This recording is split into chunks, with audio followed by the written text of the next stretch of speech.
Wallkill is heading into election season, and voters need to ask a pretty simple question. Are we moving forward? Or are we putting the same people back in charge who created the financial mess in the first place? In this episode, Neil and I dig into Jill Wilkins' promise of Jill will fix it. Fix what? And how? What are these advisory boards that she plans to create? And who exactly are going to be on them? We're talking about town finances, the $4 million state bailout, taxes, carefully edited campaign clips, and the people behind the campaign. And once again, we have one question for Jill. If you believe in your plan so much, why aren't you willing to debate your opponent? But before we get started, please remember to like, share, and subscribe. Click that bell so you get notified when new videos drop and when we go live every Tuesday at 8 p.m. Also, please leave us a comment of 7 words or more to feed that algorithm. Finally, please be sure to check out our sister channel, The Daily Gripe, where we discuss more national politics. Without any further delay, let's get started. This is the TOWTalk podcast.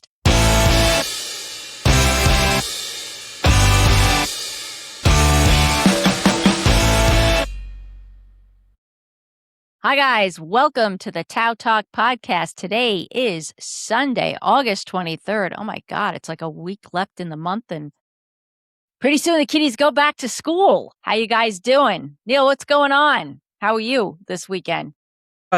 Same, different day. Can't believe there's only a week left in the month. I mean, to me, that's absolutely crazy. But here we are, and election season is now right around the corner. Everybody is I guess putting their foot in the ground and now bearing down towards November elections. And one of the most amusing things that I always laugh about is the more things change, the more they stay the same. Stay the same. Absolutely. And that election season is heating up right here at home as we get closer and closer. I think we're like 75 days away from Election Day. And so for the first time, local elections are going to take place on the same day as midterm elections. So hoping that will drive turnout and see how that works. And a lot of shit is going on locally with regard to our election for supervisor and for town board. So, Neil, I know you've got some information you wanted to share regarding that, or maybe some questions. Well, we've had the supervisor on a few times, and he's explained, I think, very well, sort of the situation that the town is in. He took over the town. And this is the town of Wallkill. For those of you who don't live here, we live in the town of Wallkill. It's a small town in upstate New York within Orange County. Orange County is the furthest place that you could live in the municipal world and actually work in the city. So that, for our police and firemen. So, it's one of those very unique areas that has been very Republican for a long time, and slowly there are municipalities that have been turning Democrat or Democratic. Town of Wallkill is right on the cusp. It's one of those municipalities where Democrats outnumber Republicans, but because a lot of Democrats don't necessarily vote, we end up with Republicans on the board and as well as in the supervisor seat. So this is sort of the way it's been the past few years. There's been a lot of back and forth. But I think we're sort of getting a clear understanding of the differences in leadership and I agree. the two parties in that we have here in town. We've heard the Republican Party. We have seen them in action for 30 years in this town. And what we've gotten is a lot of lies, right? A lot of misinformation, and a lack of management from the town, from the board and from the supervisor seat. And we're actually now starting to see what happens, okay, when you have a strong leader, at town hall. He is going in and he's doing the things that need to be done. In other words, ensuring that our equipment is maintained for extended periods of time. So we don't, you go out and buy a truck, okay, that maybe should last you 10 years, you shouldn't have to replace that truck within 3 years because it's not maintained, because the board doesn't give a shit and won't let them spend the money to maintain the truck. You may say, well, my taxes are low, so I don't really care. You should care, because that's what precipitates taxes going up, is that type of wasteful spending. Okay. And in the past, the board didn't care about it, and the board didn't want to spend money, and the board nickel and dimed the employees left and right while not raising taxes, and while just sort of creating an environment where stuff wasn't getting done, including the finances of the town. Town lost its bond rating under Republicans. And we heard for years, oh, we fixed the problems. We fixed the problems. We fixed the problems. And the problems never got fixed, right? It was a way just to gaslight the community into believing nonsense. Okay. Yes. And now we have the same Republican Party doing the same exact thing, trying to pretend like they didn't cause the problem. Okay. And where I have pause, okay, is that I served on that board for 8 years. And I'm going to say, for 8 years, financial information was not provided to me. They were providing false information to the town board and the state government, New York state government. There were so many things that they were doing wrong. They were overpaying town employees because they didn't understand how payroll worked. They failed to open up bank statements and ended up having money stolen from them because they failed even the most basic of internal controls that they should have had, that they were warned about for years. Okay. And now you have somebody running on this idea that these things aren't being fixed, right? Like that this problem was all of a sudden created in January. Okay. Yeah. And we know Yeah. it wasn't created in January. Okay. These problems had persisted, and we began the process of fixing them in January. But my question to Frank's opponent is, what is your plan? Instead of just telling me the hitting all buzzwords, oh, we're going to create this, we're going to do this, and we're going to do that, which is all bullshit, because we know that none of that is going to happen. My concern is there was a flyer that was done by her back a little while ago, and this flyer is absolutely concerning to me. Financial Advisory Board, Economic Development Board. What have we been saying about Jill this entire time? That she does not have the qualifications to run a small business like the town, and that she doesn't have the expertise necessary to guide the town where it needs to be. In other words, get the town its bond rating back, get these audits done, do the things. I mean, she's complaining about the fact that the town is spending money on its finances to fix them. So she's unwilling to spend the money on the finances to fix them, but she's saying she's going to fix them. What does that mean? And I think that, sorry. No, I was going to say, and the next question is, these boards, are these going to be salaried employees? Well, the first question, even before we get to the salaried employees, who's going to serve on these boards? Okay. Good question. Right? Like, let's get back to let's start going back and start thinking this through, because we need to start thinking about our politicians and what they say and what they actually mean. We have a town board. We have an elected town board. We have an elected town board that years under Republican rule refused to provide the town board with financial information. And now we have a candidate talking about a financial advisory board. Does that mean that the town board is no longer going to get financial information? Like, are we going to go backwards? Good question. Right, on this? Very good question. Board of cronies, because we're now thinking about bringing back in some of the former councilmen who ruined the town. Are they going to be in charge of this financial board? And are they going to be directing the town? Good so they question. lost the town that's bond rating, but now they want to keep everything secret. What's the best way to keep it a secret? Create a board that reports to the supervisor, where the board has no access. The board has no information. Okay. You're talking about the town board Right. versus the advisory board. Okay, so Right. we got Who's going to create define which board. right. Who's going to create these advisory boards? Are they going to be town board created? Are they going to be supervisor appointed? Are they going to, right? Like, you can't do anything at a government level. This shows you how ignorant she is of the law, because you cannot create a board unless the town board creates that board.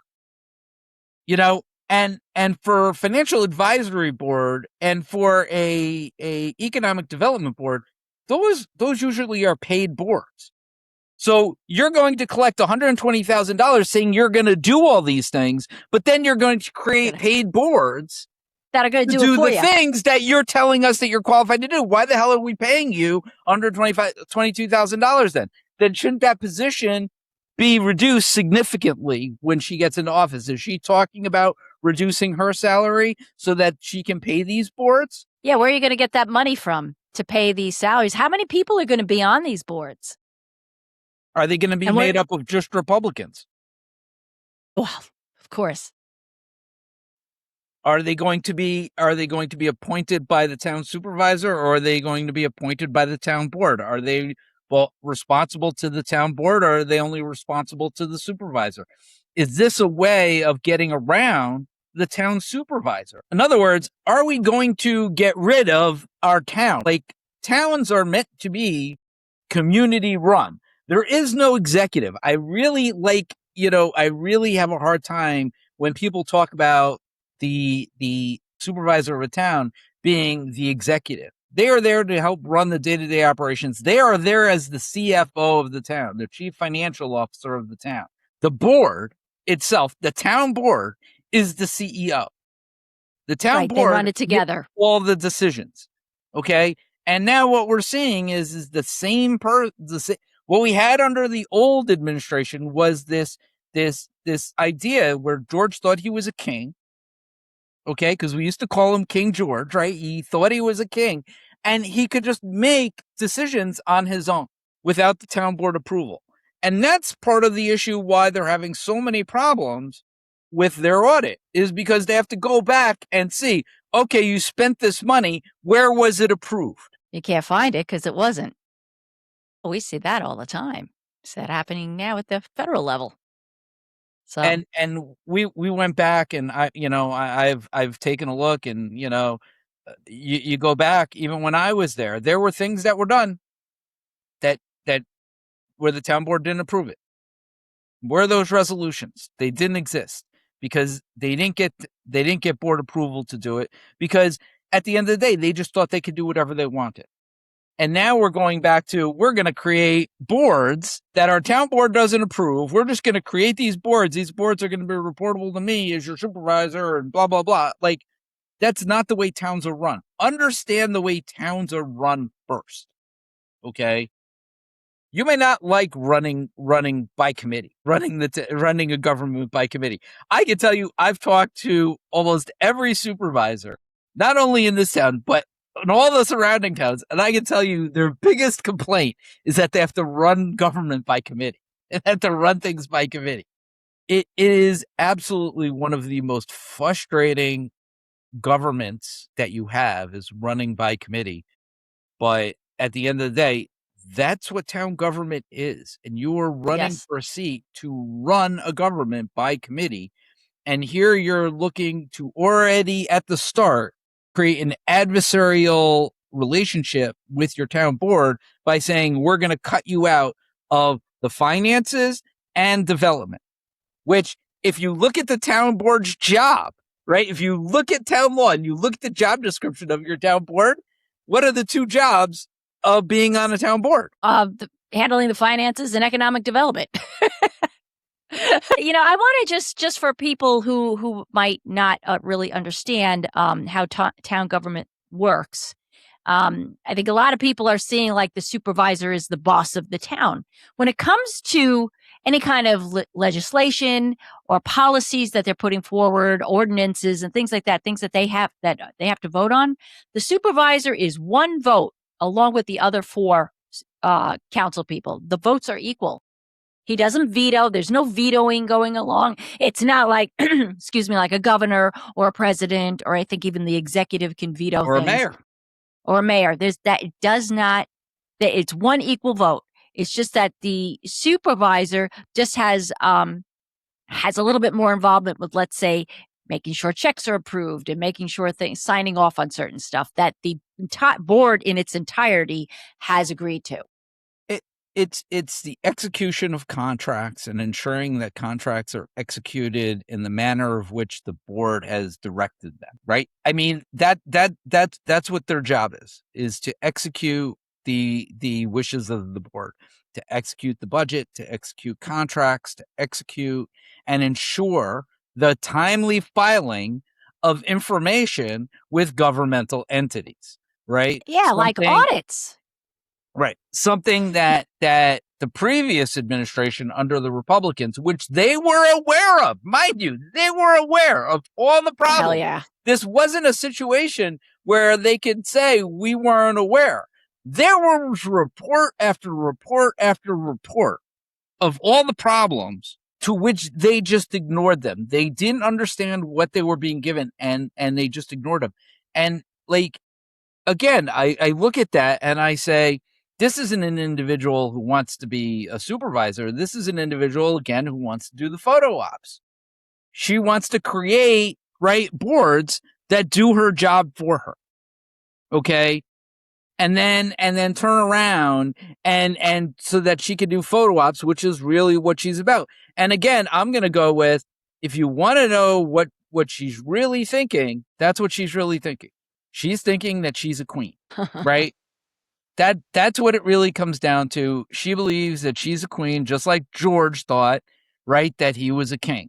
Okay, that this is somehow she's going to be in charge and she's going to be able to dictate to everybody what's going on, and that isn't and that's just a really poor way to understand town government. And this is what has led to really a lot of the failures that we've had, right? Because you had politicians like George and others going out lying to the community, saying that they did something that they didn't do, only for it to be found out later, sometimes years later, that it wasn't. You had somebody stealing from the town. There was a guy, so we had talked about this, Tobias Otieno, right, who was a state auditor for the New York State Comptroller's Office, came into town, was stealing money for the better part of 2 years. And we were told over and over again, we did the controls. Remember, he was taking the money from 2022 to 2024. Frank had left office, okay, in the end of 2021. Okay? The end of 2021, right? In November of 2021, I had proposed to the board that we accept the recommendations of our auditors, O'Connor Davies, right, which were provided to us in April of 2021, okay, which detailed out the weaknesses in the town's internal control structure, right?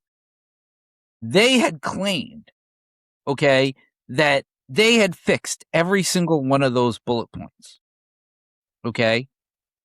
They had fixed everything. They had made this claim for years. They had made this claim in 21, in 22, in 23. They had consistently said we had done it. And we had no ability to do anything at that point in time, to fix anything, because we were stymied by certain employees who refused to do what we were telling them to do, by a board that was controlled by the Republican Party in town that refused to accept the recommendations of O'Connor Davies. And that you could see. You could see them voting no. In November of 2021, they voted no to accept the recommendations of O'Connor Davies. Yeah, because they didn't want to do it. They didn't want to do it. This wasn't an idea of them saying we already did it. This was them saying we aren't going to do it. This is not what we want. And remember, Frank is in there. The reason why they're fighting against Frank so hard and they're coming out with all the lies and propaganda is they don't want that stuff implemented. They don't want controls implemented. They don't want transparency. They are doing everything they can to make sure that that doesn't happen. Frank has 1 year to do everything, which is virtually impossible to do, okay, given how far out, because you're talking years, all right, of mismanagement, okay? He has 1 year, and they are attacking him for fixing what they didn't want fixed. Interesting. Just look at, all you have to do is look at the record. The record tells you everything you need to know. Yeah. Yeah, it does. And not for nothing, you know, so one of the things that they're going on is they produced a video of Frank talking about taxes possibly going up 70%. All right. All I'm going to say is, you know what, town? You voted poorly. You had very poor management. Okay. And this is coming from me. This is not speaking for the administration. This isn't speaking for anybody else. But the fact is you should have been paying more in taxes. The entire state had to come and bail your town out. Right? That's embarrassing. Do you know how embarrassing that is? You should feel ashamed. The fact that you had to come and get a bailout from the state, right? Because you elected somebody who had no idea what they were doing. I don't think just pause, cut for a minute. I don't think attacking the voters is a good message we want to send. That's you're kind of insulting the voters. No, I'm not insulting the voters. I'm insulting the voters that voted for George. And again, it gets to, you know, so my point in that is to move the town in another direction, so that way we don't have this problem again. Okay. Don't have this problem again, right? It's just the idea, like, do we want to go backwards in this town? Do we want to go backwards in the town? Yeah, no, it's costing us a fortune. But the excuse me, what is going on with my throat today? The thing we want to point out is the clips that she's shown. She is conveniently taking just a little sentence there and not the whole conversation. Okay. When he was talking, he was not saying he is going to raise the taxes 70%. He was saying they mismanaged so poorly, and we are in such a hole that it would take a 70% tax hike to bring us back to even, unless we get help from the state, which is exactly what happened. So that 70% isn't actually happening. Will taxes go up? I mean, things are getting expensive, especially now, living, you know, but 70%, that was related to the fuck-ups by Serrano and the previous administrations, Republican administrations going back. Eventually, like, look at what's happening, you know, you build up all these problems. And so we ran out of money. They nearly bankrupted the town. Yeah. And that they bankrupted the town. We had to get a bailout. That means that we were in bankruptcy, right? We had no cash. You know, they had no idea. In August of 2025, before Frank got into office, okay, right? This just shows you how incompetent these people were. They didn't budget for the fact that they were out of contract on their police union contract. Okay. So if you don't understand the mechanisms, right, that will impact your budget, right, the levers that impact your budget, including employee salaries, okay, and you don't account for that, that's coming out of your savings. Okay. So we talked about last year how they appropriated $1 million for the accounting and for the lawsuit and this other thing, right? How they appropriated $1 million. What you didn't hear about was the additional $1 million that they appropriated to pay their union contract. right? Because they were 2 years out of contract with their police union, which was settled in 2025. Okay. And they had to appropriate $1 million in fund balance, right? Or in your savings to pay the police. Okay. Wow. That They did not explains why budget for that. yeah, and that's reason why it got depleted among the other reasons that they depleted it, because they just weren't appropriating anything.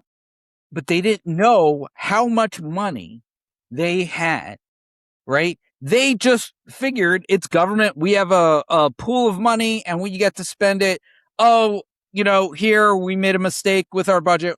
But did you hear about the mistake with the budget? No, you didn't hear about $1 million mistake in the budget, right? Because they conveniently chose not to tell you that. When was that voted on? It wasn't voted on a meeting, right, in front of everybody. It was voted on in a meeting with no cameras, right? Nobody present, okay, behind closed doors in the supervisor's office where nobody could see that that's what they did, right? $1 million of your money, right, because they didn't budget appropriately in either one of those years, right? You're 2 years out. You didn't budget. That means you didn't budget in 24 or 25 a contingency, right? To meet those expenses. Okay. While budgeting also a $2.8 million budget deficit on top of which, right? Think about Like that. you budgets are like, this is finance, people. Like, you have to elect people who are at least going to understand your budget and the levers which are going to impact that budget. And these were people who had no idea what they were doing. Just none. Okay. And now I'm seeing the same thing. Again, who are these going to be on these advisory boards, right? It's going to be the same people that bankrupted the town in the first place. That's a that were question we should ask her. underreporting the town's revenues so that they could end up taxing a little bit more, but then deciding to spend your savings, okay, on stuff, whatever, and then not replenishing that later. So that it depleted all the town's savings, depleted all the town's money, and now the town has nothing. And we're starting from scratch again during an economic downturn when people need their money. Okay. And these people are gonna, and then you have the Republicans out there going, yeah, we screwed it up, but if you give us another chance, we'll screw it up just as much. Well, let's don't give them that much deference. They're not admitting to their screw ups. They're somehow trying to lob that onto Frank, which is absolutely hilarious. Since Tobias was arrested in July of 2025, when Serrano was still running the town. This is the leadership that she has hitched her wagon to. These are the same people. We have a lot of empty warehouses in town. She's running. You see her team is putting up signs for Bruce Blankman around town. Whatever you like, whether you like Hochul, don't like Hochul, whether you like Blankman, don't like Blankman, whatever. Blankman has made it clear that utilizing these warehouses as detention facilities, okay, is a priority for him. Okay. If she's going around supporting him, what does that mean for the warehouses in the town of Wallkill, which is at the crossroads of 84 and 17? Yeah, it's kind of an ideal location from their perspective. Do we want that running around our community? Right. If Blankman wins, and Jill wins, is that what we're going to get? Warehouses will be filled just with people, though. The other thing I have heard through the grapevine was converting many of these warehouses or using these warehouses as data centers. Do you want that? And Blankman and his team have made it clear he wants to do that.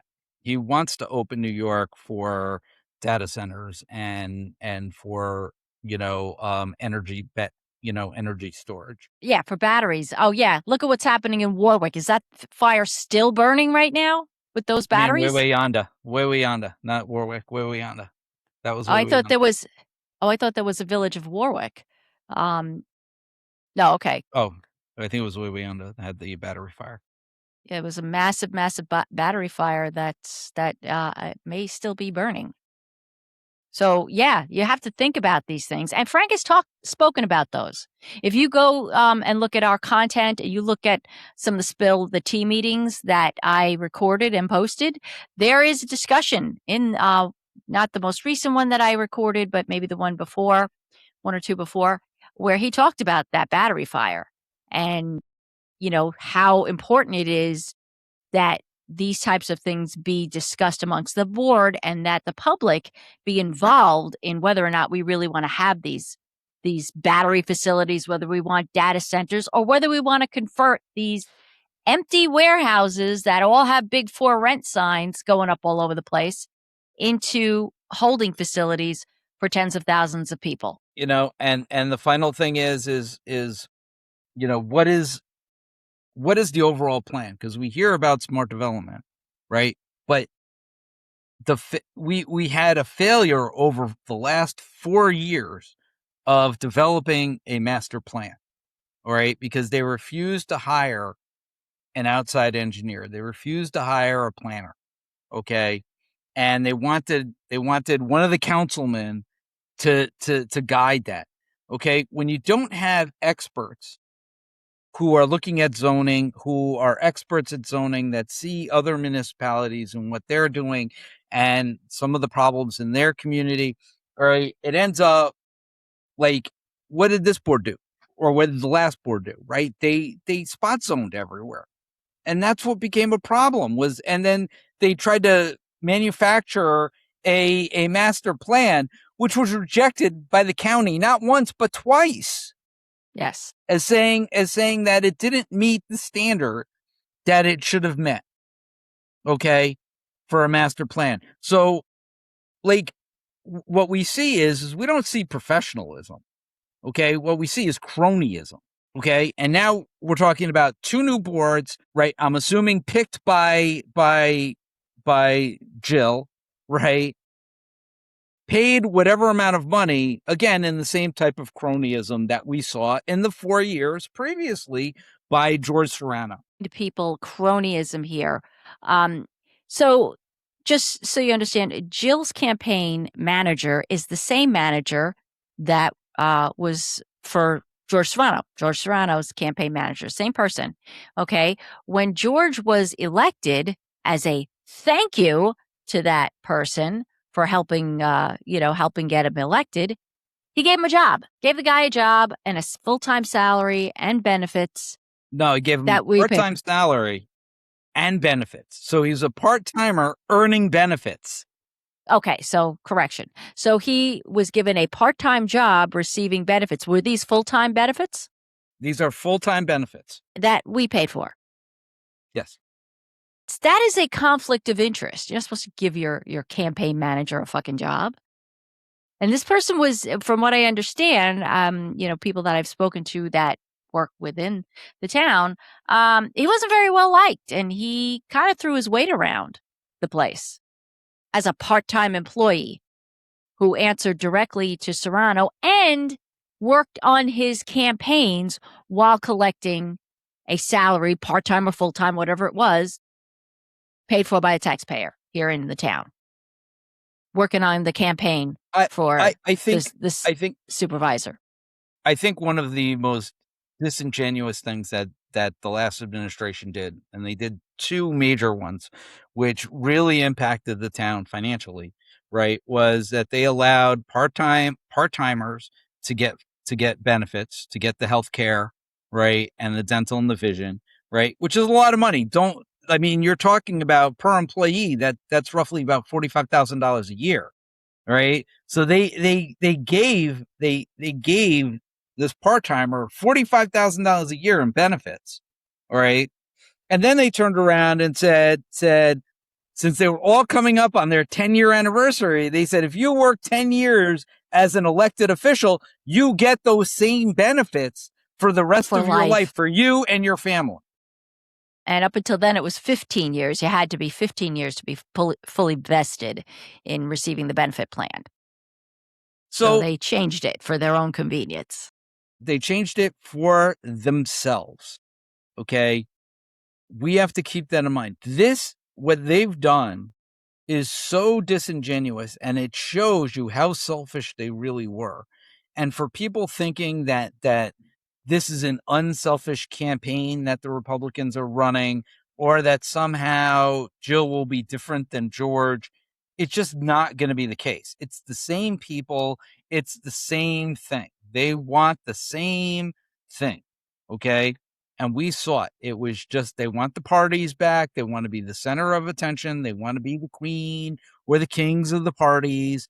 Right. And they don't really give a shit about making sure that the town has a good bond rating so that it can do its infrastructure projects, right? And take out loans and do infrastructure projects that the town sorely needs. Okay. They don't care about paving roads or anything like that. We saw that. They dismantled the highway fund. Okay. They put the highway garage in the highway fund, right? Which, if you know anything about the highway garage, okay, there is a highway garage. That is considered an administrative function. That belongs in your general fund. Okay. They moved it to the highway fund, which is your special use fund for paving roads. And what they did was they took the money that was designated for paving roads, right, for administrative purposes to keep the garage going, because they wanted to hire more police officers out of the general fund. So, and what did we see? We saw a consultant that they hired come in, right, and tell us that the town's roads were a C grade, C grade, gave us a C grade, right? Why is that? Because they started spending less money on paving roads when they decided to make that move. Well, let's be more specific here. They spent less money on the wards that they didn't like, and spent more money on their own roads. Right? Wasn't Eric Valentin's road getting paved more than anybody else's? Like getting repaved right. His road got paved multiple times, and it shouldn't have, and there should have been other roads that have been paved. But again, that's what she's running on. She's running on to bring back the same people who created the problem in the first place, right? And forced the town into bankruptcy and into a bailout. And I don't know why anybody would give that. Like, we have a supervisor. He's fixing the problem. Let him fix the problem. Right. And let's talk about that now. Let's talk about integrity and transparency that's going on here, because Jill's new campaign slogan is "Jill will fix it." I'm just sitting. Even my mother, who's a diehard Republican, said, "Fix what?" That's my mom. My mom is like a triple trumper. Okay, fix what is the question? What is she going to fix? And we don't get an answer. And now this thing you brought up with these advisory boards, you're complaining about a supervisor who's actually getting shit done, receiving a $122,000 salary under the fake pretense that you think he's part-time, but yet you want to collect that same salary to not do the work and hire 2 boards of people that we're going to have to pay for to do it for you. I'm not quite sure how that's better, how that's an improvement. Perhaps you'd like to come out and debate your opponent and talk about that, or answer or speak about that. Make one of your little videos. I mean, you love to clip our videos up and piece those apart. Come on the show and let us. I mean, you could listen. You can see we've had Frank on multiple times. We have no fear in asking him any questions. We ask him whatever questions that our listeners come to us with. We haven't been afraid to address any issues that we've had. We're about trying to make sure that the town moves in the right direction, that it spends its money appropriately, and go from there. I mean, you had a supervisor in the last administration, right, who went down to Florida and took a vacation to Florida on the town dime. Was there approval? No, there was no approval given for that. I don't remember a board resolution for that. That he could take that type of training. Training has to be approved by the board.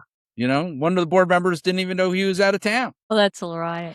So yeah, so come on the show if you're. I don't know why you wouldn't be willing to debate. You seem to be, have conviction about your claims here about what you think Frank is doing or isn't doing or whatever.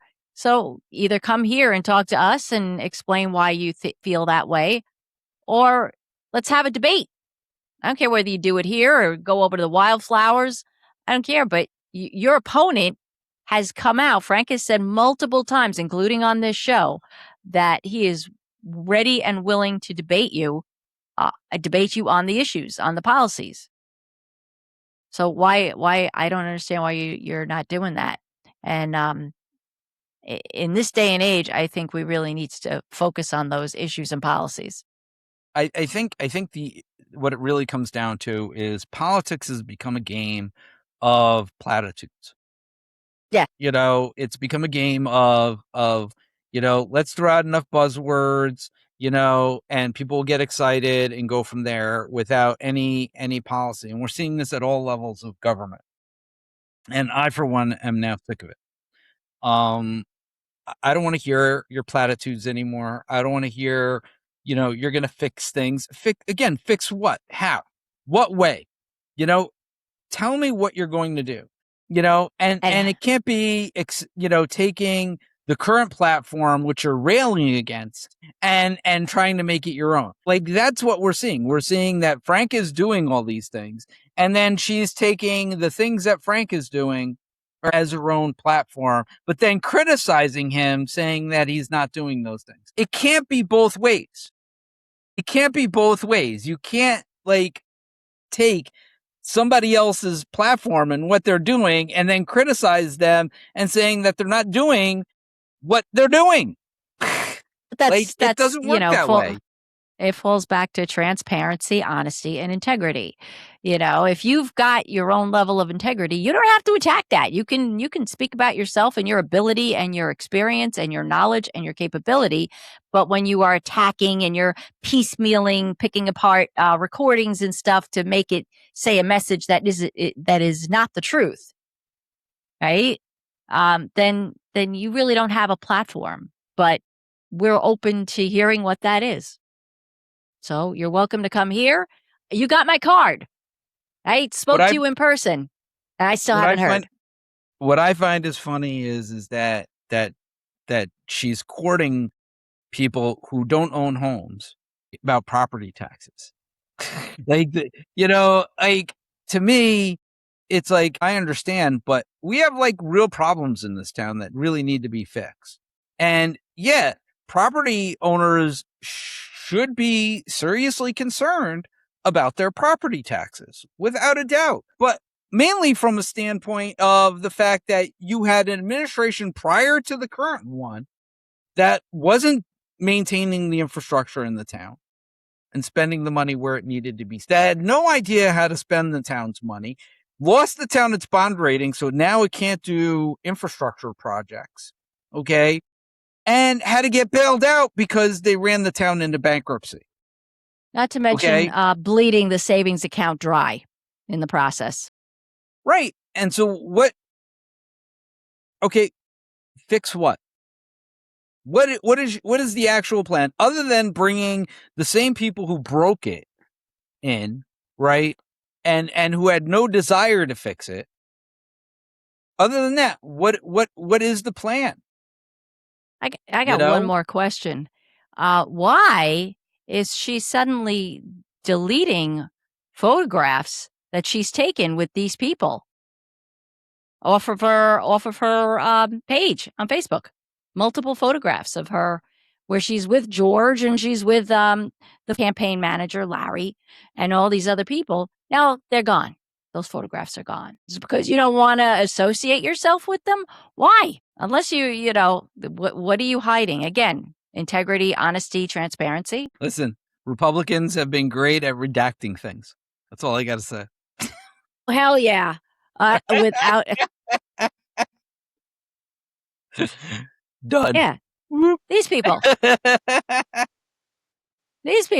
This came out and then suddenly stuff's getting deleted. Just saying. All right. Wow, we this went longer than I think we expected. Yeah. You got any more you want to add? Any other final Nah. thoughts? No, Nope. I think we covered it. Well, Again, I would like her to come on the show. I think she needs to debate Frank. I think we need to have these questions answered in a real way. If you're serious about running, like, why not? All I got to say is you see Democrats on Fox News all the time because they're running for office and they go on Fox News and they get asked dumb questions. But at the end of the day, they do that because they know that they have to be accountable not only to the people who agree with them, but to the people who disagree with them. And I think it would behoove her to come on our show, right, to debate the supervisor and show us if there's anything behind the the rhetoric, the platitudes. Is it just an empty suit, or is there something more behind it? there you go. We have laid down the gauntlet. All I have to say is watch the debate for the Senate seat in South Carolina with Lindsey Graham's sister, right? When she get asked a foreign policy question and she says, "I don't know." Okay. But I support the military. Do we want to get into a situation where you have somebody running the town, right, managing the budget, and she doesn't understand what she's looking at again? Do we want to go back? She supports the police. But do we want to go back to that? Because we had that. And the town went bankrupt and had to get bailed out $4 million from the rest of the state. And no offense, if I was somebody in a neighboring community, I'd be pretty pissed at the town of Wallkill for needing that bailout for hiring shitty people to manage a budget. I guess it was when Scoofus put that the video of the press conference on his Facebook page.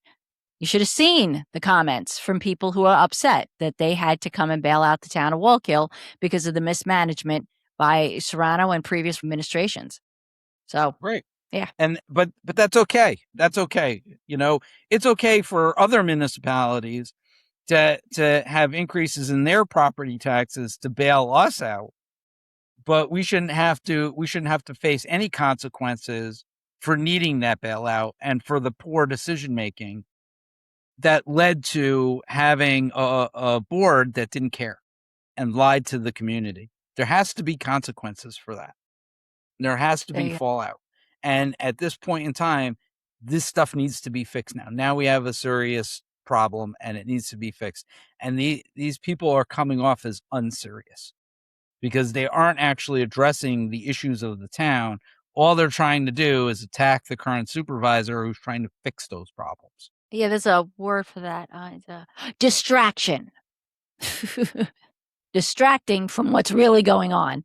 These people want to get a hold of your money. They want to control your money. That's your tax dollars, my tax dollars, and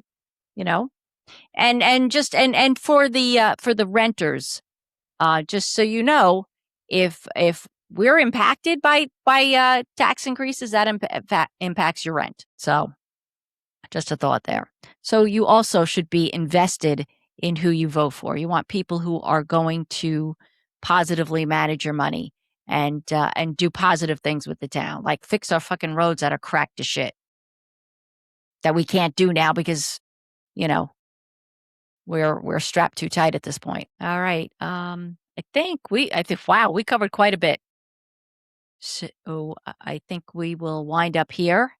Folks, if you have any questions, comments, if you've heard from Jill that she wants to come on the show or she wants to do a debate, definitely let us know. 7 words or more to feed that algorithm. And like, share, subscribe. You know the deal. And follow us on the Daily Gripe. We've got more content coming there. All right. And in the meantime, we wish you well and be safe. Take care, guys. Peace out.